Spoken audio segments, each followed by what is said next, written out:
તો અમદાવાદમાં વાલીઓ માટે સૌથી રાહતના સમાચાર છે। સ્કૂલ વાન અને રિક્ષા ચાલકોની હડતાલનો અંત આવ્યો છે।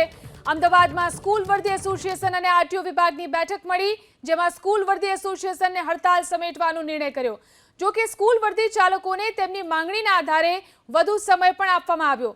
સ્કૂલ વાન અને સ્કૂલ રિક્ષાના રજીસ્ટ્રેશન માટે 45 થી 60 દિવસનો સમય આપવામાં આવ્યો છે।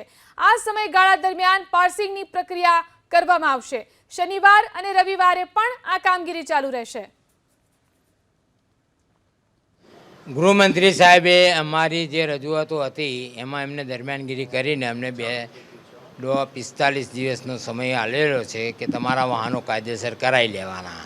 ત્યાં સુધી અમે રાહત આપીએ છીએ। જો તમારા વાહનો કાયદેસર કરાવવાની કામગીરી સારી રહેશે તો અમે આગળ તમને સમય ફાળવીશું।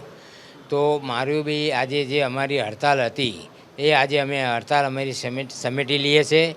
જે વાલીઓએ અમને સાથ સહકાર આપ્યો એમનો બી હું આભાર માનું છું। આવતીકાલથી અમારી સર્વિસ ચાલુ થશે। દરેક વાલીઓને ખાસ મારી વિનંતી છે કે આવતીકાલે અમે અમારી કામકાજ ઉપર આવી જઈશું।